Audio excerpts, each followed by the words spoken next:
మరి ఈ సంవత్సరము, ఈ దినము మనకు చివరి దినం. రేపటి దినంలో మనము నూతన సంవత్సరంలోనికి అడుగిడబోతున్నాము. మరి ఈ యొక్క దినమున మనము ధ్యానించుకోబోయేటువంటి అంశం ఏంటంటే, మరి ఈరోజు మనం చేసుకోవాల్సింది మనమందరం గూడా సెల్ఫ్ ఎగ్జామినేషన్ జేసుకోవాలి. మరి ఈరోజు టాపిక్ అంతా గూడా సెల్ఫ్ ఎగ్జామినేషన్ అయి ఉంటున్నది. 2వ కొరింథీయులు రాసినటువంటి పత్రిక 13వ అధ్యాయము 5వ వచనంలో మరి అపోస్తలుడైనటువంటి పౌలు గారు కొరింథీ సంఘానికి ఒక లేఖ రాస్తున్నాడు. ఆ లేఖ రాస్తూ మరి ఇక్కడ ఈ మాటలు చెప్తున్నాడు. 2వ కొరింథీయులకు రాసిన పత్రిక 13వ అధ్యాయము 5వ వచనంలో,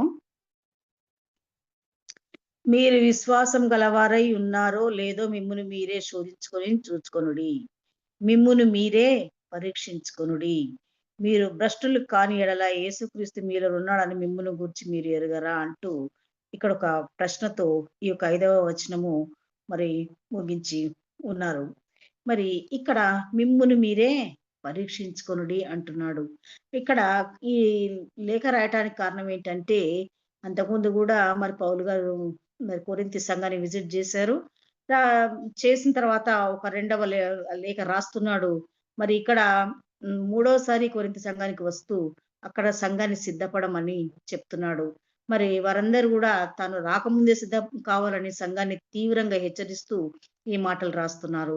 మరి మీరు విశ్వాసంలో ఉన్నారో లేదో అని మిమ్మల్ని మీరు పరీక్షించుకోమని చెప్తూ ఉన్నాడు. ఒకవేళ ఈ విశ్వాస పరీక్షలు విఫలులైతే పశ్చాత్తాప పడని వారిని దృఢంగా క్రమశిక్షణలో పెట్టాలనేదే ఆయన యొక్క ఉద్దేశమై ఈ మాటలు రాస్తున్నాడు. సరే, అక్కడ ఆ సంఘానికి రాశాడు కానీ ఈ మాటలు మనకు కూడా వర్తింపబడతాయి. మరి మనము గూడా తప్పకుండా మరి మాసంలో చివరి ఈ యొక్క సంవత్సరంలో మరి చివరి దినాన మనము చేరి ఉంటున్నాం. మరి ఈ సంవత్సరం అంతా కూడా మరి మనం చేసినటువంటి పనులని ఒక్కసారి మనల్ని మనము పరీక్షించుకోవాలి. మరి పరీక్షించుకొని మనము గూడా మరి ఒకవేళ ఇదే రోజు మన జీవితాల్లో చివరి రోజైతే దేవునికి మన ఆత్మల్ని అప్పజెప్పగలుగుతామా? మనం సరిచేసుకోవాల్సినటువంటి విషయాలు ఇంకా ఏమైనా ఉన్నాయా? అనే విషయాలు మనం గూడా సరిచేసుకోవాలి. మరి అపోస్తలుడైనటువంటి పౌలు గారు ఎప్పుడు గూడా పరీక్షించుకోవడము ఒక అలవాటుగా చేసుకున్నాడు. మరి 1 కొరింథీ 9వ అధ్యాయము 27వ వచనంలో ఈ మాట మనకు కనబడతది. మరి గాలిని కొట్టినట్టు నేను మాట్లాడుట లేదు గానీ, ఒకవేళ ఇతరులకు ప్రకటించిన తర్వాత నేనే భ్రష్టుడనైపోదునేమో అని నా శరీరంను నలుగగొట్టుకొని దానిని లోబరుచుకొనుచున్నాను అంటాడు. ఎన్ని వాక్యాలు చెప్తూ లెటర్స్ రాస్తూ సంఘాలు బలపరుస్తున్నాను గానీ, ఇంత చేసి కూడా నేనెప్పుడైనా మళ్ళీ ఒకవేళ భ్రష్టుడనైపోతానేమో అని ఆయన ఎప్పుడు గూడా తన శరీరాన్ని మరి నలగొట్టుకున్నట్టుగా ఇక్కడ చెప్తున్నాడు. అంటే ఆయన ఎప్పుడు కూడా ఆత్మ పరిశీలన చేసుకుంటూ, తనను తాను మరి పరీక్షించుకుంటూ ఉన్నవాడిగా ఉన్నాడు. అంటే అంతటి మహాభక్తుడే తాను భయపడుతూ బతికాడు. ఇక్కడ నేను తాను తప్పు చేస్తానేమో అనేసి. మరి మనం గూడా మన జీవితంలో ఈ సంవత్సరం అంతా దేవుడు కాపాడాడు. ఇంకొక నూతన సంవత్సరంలోనికి మనము అడుగుపెట్టబోతున్నాం. మరి ఈ యొక్క సంవత్సరంలో మన యొక్క పనులన్నిటిని మనం ఒకసారి పరీక్షించుకోవాలి. మరి ఈ నూతన నిబంధనలో అపోస్తలుడైన పౌలు గారు తనను ఆ రీతిగా పరీక్షించుకొని భ్రష్టుడైపోతానేమోనని భయపడినాడు గదా! అదే రకంగా మరి కీర్తనల గ్రంథంలో మరి దావీద్ మహారాజు కూడా మరి 139వ కీర్తనను ఒకసారిగా చూద్దాం. 139వ కీర్తనలో 23, 24 వచనాలను గమనించినట్లయితే 23, 24లో దేవా నన్ను పరిశోధించి నా హృదయమును తెలుసుకొనుము. నన్ను పరీక్షించి నా ఆలోచనలు తెలుసుకొనుము. నీకాయాసకరమైన మార్గం నాయందున్నదేమో చూడుము. నిత్య మార్గమున నన్ను నడిపింపుము అంటూ దావీద్ మహారాజు రాస్తున్నాడు. మరి నిజంగా దావీద్ మహారాజు దేవునికి హృదయానుసారి కదా!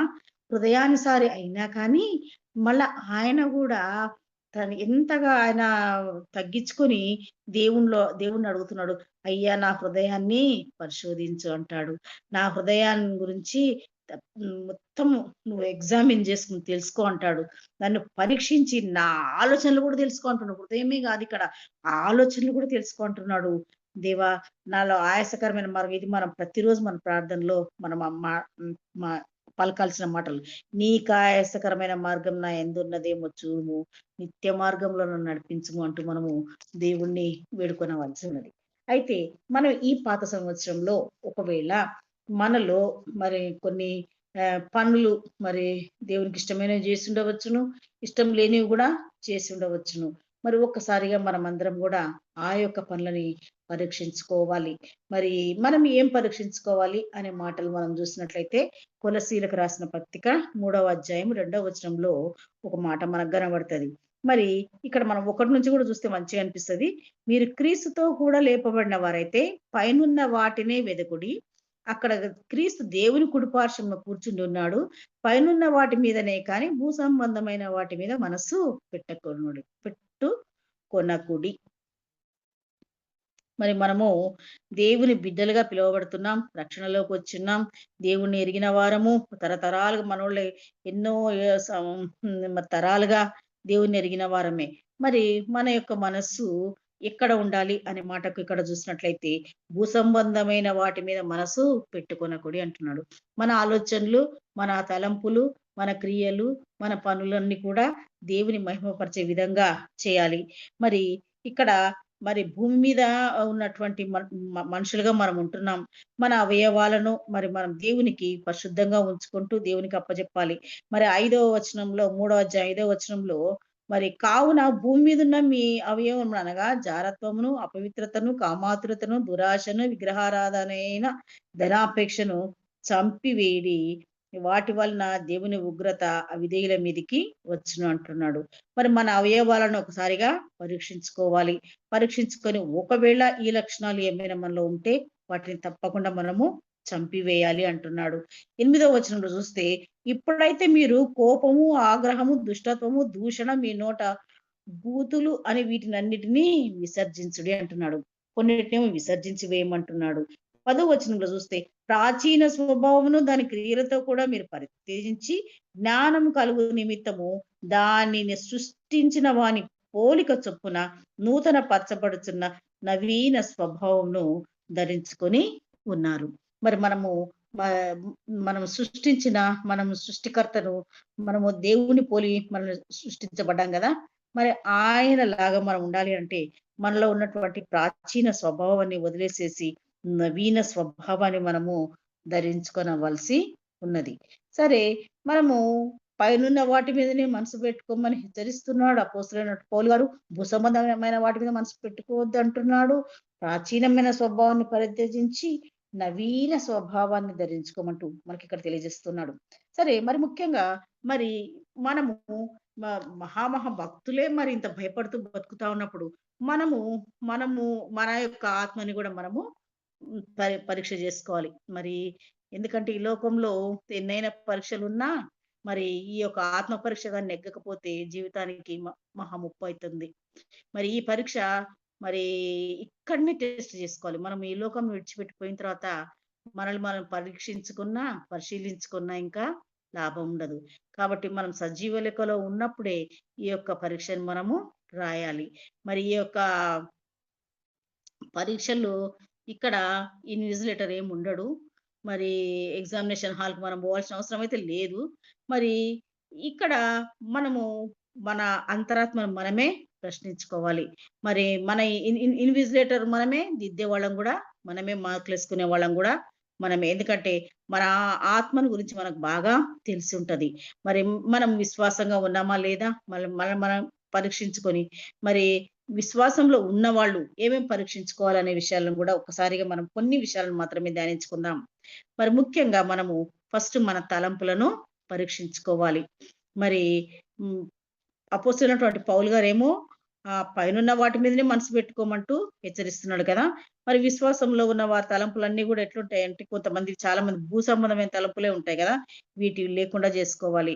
మరి మనము దేవునితో లేపబడిన వారం కాబట్టి మనమందరము కూడా మరి మన తలంపులు ఏ రీతిగా ఉన్నాయి? మన ఆలోచనలు ఏ రీతిగా ఉన్నాయి? అది ఒక్కొక్క వ్యక్తికి డిఫరెంట్‌గా ఉంటాయి తలంపులు కదా! మరి అవన్నిటిని పరీక్షించుకొని, ఈ ఇయర్ అంతా దేవా నేను ఎలాంటి తలంపులు తలంచాను? ఎవరికైనా కీడు తలంచినానా? ఎవరినైనా గాని దూషించాలని తలంచానా? లేకపోతే మన యొక్క తలంపులు ఒకరికి నష్టపరిచే విధంగా మన మనసులో ఆలోచించుకుంటే గూడా అది గూడా తప్పే కదా! కాబట్టి మన తలంపులు ఏ రీతిగా ఉన్నాయో ఒకసారి మనంగా పరీక్షించుకోవాలి. తర్వాత మన మాటలు మరి ఆహ్, మన మాటలు గూడా ప్రతి మాట పలికిన మాట మరి విమర్శన దినమున దేవునికి లెక్క అప్పజెప్పవలసిన్నది కాబట్టి, మనము మన నోటికి హద్దులుగా ఉంచుకొని జాగ్రత్త పడవలసిందే. కాబట్టి నోటికి అడ్డు లేనివాడు మరి వ్యర్థమైన మాటలు మాట్లాడేవాడు నరకానికి పాత్రుడైతాడు. మరి ఒకవేళ విరోధమైన మాటలు, వ్యతిరేకమైన మాటలు, సర్కాస్టిక్‌గా కొంత వెక్కిరింపుతో కూడినటువంటి మాటలు, విమర్శించేటువంటి మాటలు, వీటన్నిటిని బట్టి గూడా మనము విమర్శన దినాన లెక్క అప్పజెప్పాలి కాబట్టి, మరి మనము మాటల విషయంలో గూడా మనం పరీక్షించుకున్న వారంగా ఉందాం. తర్వాత ఇంకా మరి మనము మన హృదయాన్ని గూడా పరీక్షించుకోవాలి. మరి ఈ యొక్క హృదయం అనేది భయంకరమైనది కదా! మనుషులు పైరూపాన్ని లక్ష్యపెడతారు గానీ, యెహోవానేమో హృదయాన్ని లక్ష్యపెట్టి వాడై ఉంటున్నాడు. కాబట్టి మరి యిర్మీయా 17 అధ్యాయం 9 వచనంలో హృదయం అన్నిటికంటే మోసకరమైనదంటాడు. అది ఘోరమైన వ్యాధి కలది అని జెప్తున్నాడు. మరి ఈ యొక్క హృదయంలో మన తలంపులు మరి ఏ రీతిగా ఉన్నాయి? బయటికేమో చాలా మంచిగా కనబడతా ఉంటారు. చక్కగా డ్రెసప్ వేసుకొని ఉంటారు. కానీ హృదయము మరి సమస్త కీడులకు కేంద్రంగా ఉంటది. మనుషుల హృదయంలో నుండి వచ్చే దురాలోచనలు మరి మా జారత్వమేమి, దొంగతనము, నరహత్య ఇవన్నీ కూడా మరి ఈ హృదయంలో నుంచి పుట్టినవే ఉన్నాయి. కాబట్టి ఒక్కసారిగా మనము మన ఈ యొక్క పాత సంవత్సరంలో అంటే రేపటికి మనం కొత్త సంవత్సరంలోకి ఎంటర్ అయితాం గదా! మరి మనల్ని మనము పరీక్షించుకొని మన హృదయాన్ని గూడా పరీక్షించుకోవాలి. మరి కీర్తనలు 44 అధ్యాయం 21 వచనంలో యెహోవాను నేను హృదయంను పరిశోధించువాడను అంటాడు. అంతరేంద్రియములను పరీక్షించువాడని అంటాడు. అంతరింద్రియములను మన ఇంద్రియాలన్నిటిని గూడా పరీక్షించువాడంటున్నాడు. నువ్వు ఎటువంటి చూపు చూస్తున్నావు? ఎలాంటి మాటలు మాట్లాడుతున్నావు? నీ హృదయం ఎలా ఆలోచన చేస్తుంది?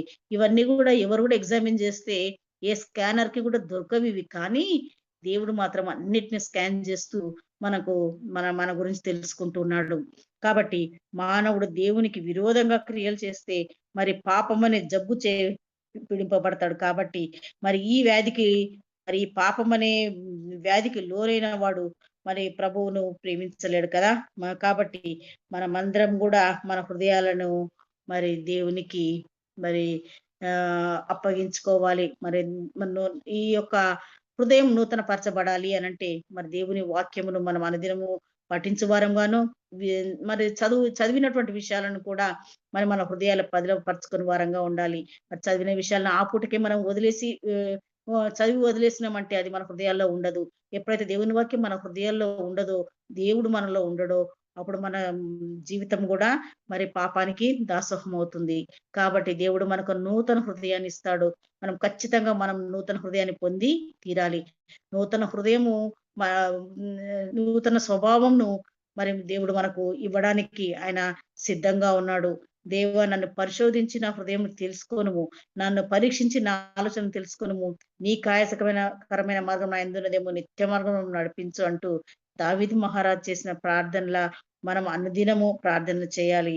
మరి ఘోరమైనటువంటి ఈ హృదయాన్ని మరి ఘోరమైనటువంటి వ్యాధి కలిగినటువంటి మన హృదయాన్ని మనము శుభ్రంగా కడుక్కోగలిగింది ఏదంటే మరి దేవుని వాక్యమే ఉంటున్నది. మన హృదయం ఎప్పుడు గూడా దేవునికి స్తుతియాగం చెల్లించే విధంగా ఉండాలి. తర్వాత మన యొక్క ఆహ్, నాకెందుకో ఇంకొక ఒక విషయం ఏమనిపించిందంటే, ఇంకోటి పరీక్షించుకోవాల్సిందేందంటే, మన ఏడుపును గూడా పరీక్షించుకోవాలి. కొన్నిసార్లు మన ఆత్మీయులు దూరమైతే ఏడుస్తాం. కానీ మనము ఈ ఈ యొక్క ఏడుపు ఎట్లా ఉంటదంటే కొంతమందిది ఆహ్, విచిత్రంగా ఏడుస్తా ఉంటారు. కొంతమంది ఎవరైనా బాగుపడ్డారంటే, ఆ బాగుపడ్డ వాళ్ళని జూసి ఏడుస్తా ఉంటారు కదా! ఫస్ట్ మనకేదైనా లేదనుకోండి, ఒక ఇల్లే లేదనుకోండి, ప్రార్థన చేస్తే దేవుడు ఇల్లు ఇస్తాడు మనకు. కానీ ఇల్లు ఇచ్చిన తర్వాత పక్కోడు ఇంకొక డూప్లెక్స్ బిల్డింగ్ ఉంటే, "ఏంది ప్రభా నాకు ఇంతనే ఇల్లు ఇచ్చినావు, ఆయన మన్యుడు ఆయనకేం పెద్ద ఇల్లు ఇచ్చినావు" అని అనుకుంటాం. ఇలాంటి ఏడుపులు గూడా మనము ఏడవగూడదు. దేవుడు నీకు ఏది కావాలనో అది నీకు తప్పకుండా ఇస్తాడు. మరి యేసయ్యని సిలువ యేసినప్పుడు యేసయ్యని చూస్తూ మరి కిందున్న వాళ్ళందరూ గూడా ఏడుస్తా ఉన్నారు. ఏడుస్తున్నప్పుడు యేసయ్య ఏమంటాడంటే, "అమ్మా మీరు ఆహ్, మీ కొరకు, మీ పిల్లల కొరకు విలపించండి" అంటున్నాడు. మరి ఆ రకమైనటువంటి ఏడుపు మన పిల్లల కొరకు మనం వారిని ఏ రీతిగా నిలబెట్టాలి దేవునిలో, మనం అటువంటి విషయాల్లో ఏడవాలి కానీ, మనము అనవసరంగా మరి పక్కోడు బాగుపడ్డాడు, మరి నేనింకా బాగుపడలేదు, ఇటువంటి విషయాల్లో మనము ఏడ్చే వారంగా ఉండకూడదు. మరి నేనెంత పొందాను, మరి వాళ్ళకెందుకిచ్చావు అనేది కాదు కానీ, మరి లేని వాటిని గురించి బాధపడుతూ కాలాన్ని వృధా చేసుకోవడం కంటే గూడా, విలువైన వాటిని మరి మనం పోగొట్టుకుంటున్నాం అనే విషయాన్ని మనం ఎరిగిన వారమై ఉండి, మరి మనము దేవుడు మనకిచ్చిన వాటికి కృతజ్ఞతను చెల్లిస్తూ, మరి మనము ముందుకు సాగాలి. మరి ఈ యొక్క పాత సంవత్సరంలో మరి ఇవన్నీ పరీక్షించుకుంటూ మనము నూతన సంవత్సరంలోనికి అడుగిడదాం. మరి ఈ నూతన సంవత్సరంలో మరి మనమందరము కూడా మరి నూతన హృదయంతోను, నూతన ఆత్మను పొందుకొని మరి మ ప పరిశుద్ధంగాను, పవిత్రంగాను దేవుని సన్నిధిలోనికి మనము అడుగిడదాం. మరి ఈ ఈ సమస్తమును నూతనపరచుటకు ఈ యొక్క పాత ప్రపంచంలో సాధ్యం గాదులే కానీ, మరి మనం ఏం చేయాలంటే కొన్ని విషయాలైనా మనం పరీక్షించుకొని, మరి మనం దేవునిలోనికి అడుగిడగాలె. అంత మాత్రమే గాదు, మన జీవితంలో ఈ యొక్క పాత సంవత్సరంలో కొన్ని వైఫల్యాలు గూడా ఉండవచ్చు. కొన్ని ఫెయిల్యూర్స్ మనకందరికి గూడా ఉండవచ్చును. కానీ దే దేవుడు మరి ఈ యొక్క వైఫల్యాలను కూడా మరి విజయాలుగా మలుచుకోవాలి అనంటే, మనల్ని మనం పరీక్షించుకొని, దేవా నీకు ఆయాస్కరమైన మార్గం ఇది ఉన్నదా అని వదిలేస్తున్నాను తండ్రి. నన్ను నిత్య మార్గంలో నడిపించంటూ మనల్ని మనం దేవునికి అప్పగించుకోవాలి. మరి మనమందరం గూడా ఈ యొక్క సంవత్సరం కొన్ని పనులు చేయలేకపోయి ఉండవచ్చునేమో. మరి కొన్ని సార్లు ఎన్నెన్నో తీర్మానాలు గూడా జేసుకుంటాం కదా! పోయిన సంవత్సరం అయితే ఏం తీర్మానం చేసుకున్నామో ఒకసారి అందరం జ్ఞాపకం చేసుకుంటే, ఆ తీర్మానాన్ని బట్టి మనం నిజంగా నడుచుకున్నామా అనే విషయాన్ని మనము ఒక్కసారిగా మరి అవగాహన చేసుకోండి మరి. మరి చేసుకున్నట్లయితే మరి కొంతమంది నేనొక పెద్దామె మొన్న సాక్ష్యం చెప్తుంది. ఇంతవరకు నేను బైబిల్ కంప్లీట్ చేయలేదు. ఈ సంవత్సరం నేను బైబిల్ కంప్లీట్ చేయాలని అని తీర్మానం చేసుకున్నా అన్నది. మంచి తీర్మానమే. అలాంటి తీర్మానాలను చేసుకుంటూ మరి ఆ తీర్మానాలన్నిటిని కూడా నిజంగా మనము పేపర్‌లో రాసుకోవాలి మనము. నోటి మాటగా మనము బ్రెయిన్‌లో పెట్టుకోవడం గాదు కానీ, రాసుకొని ఆ తీర్మానం ప్రకారం మనం పోవడానికి మనం సిద్ధపడాలి. మరి పట్టుదలతో ప్రార్థనలో పోరాడడానికి, పొరుగు వాళ్ళని ప్రేమించడానికి, ప్రేమను గూడా అందరికి పంచిపెట్టి, మరి దేవుని కార్యాలు చేయడంలో ముందుండే వాళ్ళంగాను, అతిథి సత్కారాలు చేయవారంగాను, మరి ఆలయానికి గూడా సమయానికి నూతన సంవత్సరంలో వెళ్ళలాగున మరి ఆదివార ఆరాధనలోను, మరి సంఘ కార్యక్రమాలలో ఆసక్తిగా పాల్గొనేలాగున, దశమ భాగాలు మరి కరెక్ట్‌గా చెల్లించేలాగున, మరి దేవునికి సాక్షులుగాను, దేవుని కరపత్రాలు పంచువారంగాను, దేవునితో సమాధానంగా ఉండువారంగాను, క్షమాగుణాన్ని ప్రదర్శించే వారంగాను, ఆత్మకు విరోధంగా పోరాడేటువంటి శక్తులను జయించడానికి, ఆత్మ ఫలాలను ఫలించడానికి, ఆ ఆత్మను అనుసరించి నడుచుకోవడానికి దేవుడు ఎన్నెన్నో అవకాశాలు మనకిస్తున్నాడు. వీటినన్నిటి మనం చేయువారంగానే ఈ మన నూతన సంవత్సరంలో మనమందరం మంచి తీర్మానాలు చేసుకొని ముందుకు సాగుదాం. మరి నిన్నటి దినం వైపు మరి మనమందరం గూడా వెనక్కి మళ్ళీ చూడకుండా మరి ముందుకు అడుగులు వేస్తూ ఏ విషయంలో మనం తప్పిపోయి ఉన్నామో ఆ విషయాలను మనం సరిచేసుకుంటూ దేవుని మార్గంలో ప్రభువు మన కొరకు ప్రతిష్ఠించేటువంటి నూతనమైనటువంటి మళ్ళీ ఒక సంవత్సరంలో మరి దేవుని యొక్క వాక్యమును ప్రచురించు వారముగాను సజీవమైన మార్గంలో ముందుకు సాగిపోవడానికి మనమందరం కూడా సిద్ధపడదాం. దేవుని మూలంగా పుట్టిన వారందరూ లోకాన్ని జయిస్తారు కదా! లోకంను జయించిన విజయము మన విశ్వాసమే. మరి పరాజయాల ఊబిలో కొన్నిసార్లు కూరుకొని పోయుండొచ్చు. ఫెయిల్యూర్స్ మనకుంటాయి. కానీ మరి తప్పకుండా దేవుడు మనల్ని పైకి లేవనెత్తి వాడై ఉంటున్నాడు. నువ్వు దేవునిలో విశ్వాసం ఉంచి ఉన్నావా? దేవుణ్ణి నువ్వు ముందుంచుకొని జీవితంలో సాగిపోతున్నట్లయితే దేవుడు తప్పకుండా నిన్ను నువ్వు పరీక్షించుకొని జీవితంలో ముందుకు సాగిపోతున్నట్టయితే దేవుడు నీ పాదాన్ని జారిపోకుండా మరి యేసు అనే బండ మీద నిలబడ్డానికి దేవుడు నిన్ను నిలబెట్టడానికి దేవుడు నీకు చేయందియడానికి సిద్ధంగా ఉన్నాడు. కాబట్టి ఒక మాట మనం గుర్తుపెట్టుకోవాలి. కొన్నిసార్లు ఫెయిల్యూర్స్ వచ్చి ఉంటుండవచ్చు, దుఃఖించుండవచ్చు. ప్రపంచంలో ఏడవని మనిషి ఎవ్వరు ఉండరు. ఎప్పుడు నవ్వుతూ ఉండే మనుషులు కూడా ఎవరు ఉండరు. కాబట్టి కొన్నిసార్లు మనకు ఫెయిల్యూర్స్ వస్తుంటాయి. అనారోగ్య సమస్యలేమి ఎన్నో సమస్యలు వస్తూ ఉంటాయి. మరి ఒక విషయం మనం గుర్తుపెట్టుకోవాలి. నీతిమంతుడు 7 మార్లు పడినా తిరిగి లేస్తాడు అనే విషయాన్ని మరి తప్ప కీర్తన 37 అధ్యాయం 24 వచనంలో యెహోవా అతని చెయ్యి పట్టుకొని ఉన్నాడు గనుక అతను నేలను పడినను లేవలేక యుండడు అనంటాడు. అంటే నువ్వు తప్పకుండా దేవుడు లేపడానికి ఆయన తన దక్షిణ హస్తాన్నిచ్చి మనల్ని లేపటానికి ఆయన సిద్ధంగా ఉన్నాడు. మన అపజయాలన్నిటిని కూడా మన స్పోర్టివ్ స్పిరిట్‌తో మరి అంగీకరించాలి. కొన్ని ఫెయిల్యూర్స్ ఉంటాయి. మనం అంగీకరించలేనటువంటివి ఉంటాయి గదా! కానీ అంగీకరించాల్సిందే కొన్ని. మరి వాటిని మనము అపజయాలను మరి యేసయ్యకు అప్పగిచ్చి, మరి అపజయాలను అలవాటుగా చేసుకోకూడదు గానీ, క్రీస్తులో విజయం పొందడానికి, మరి అపజయాన్ని విజయంగా మలుచుకోవడానికి మనమందరం గూడా ప్రయత్నించాలి. మరి ఈ యొక్క గత సంవత్సరంలో ప్రభువు మనకెన్నో విధాలుగా సహాయం చేశాడు. కరువుల్లో, కష్టాల్లో, వ్యాధుల్లో, బాధల్లో, ఇంట, బయట, ప్రయాణాల్లో, మరి ప్రార్థనలో, శోధనలో ఇలా ఎన్నో ప్రతి విషయంలోను ప్రతి క్షణంలో మనల్ని కాపాడుతూ దేవుడు ఇన్ని సంవత్సరాలు మనకు ఇచ్చి ఆయన తన దయా కిరీటమును మనకు ధరింపచేసి మనల్ని దేవుడు కాపాడుతా ఉన్నాడు. దేవుడైన యెహోవా కన్నులు సంవత్సరాది నుండి సంవత్సరాంతం వరకు మన మీద ఉన్నాయి. మరి ఈ కుళ్ళిపోయినటువంటి ఈ చీకటి లోకంలో మరి ఉప్పుగాను, వెలుగుగాను మనము ఉండాలని దేవుని యొక్క ఆశ ఉంటున్నది. కాబట్టి మనమందరం గూడా ఈ లోకంలో జీవిస్తూ మరి ని దేవునికి నిజమైన సాక్షులుగాను, దేవుని వాక్యం ప్రచురించు వారంగాను, మరి అంత మాత్రమే కాదు, ఆ వాక్యం ప్రకారం మనం జీవించు వారంగాను ఉందాము. మన అట్టి కృపను దేవుడు మనకందరికీ దయచేయును గాక. మరి అందరికీ కూడా మరి ఈ యొక్క నూతన సంవత్సరంలో నూతన సంవత్సరం యొక్క శుభాకాంక్షలు గూడా అడ్వాన్స్‌గా తెలియజేస్తూ సమయం ఇచ్చిన పెద్దలకు నా యొక్క నిండైనటువంటి వందనాలను తెలియజేస్తున్నాను. Wish you thank you madam. all happy, prosperous, blessed and successful new life and new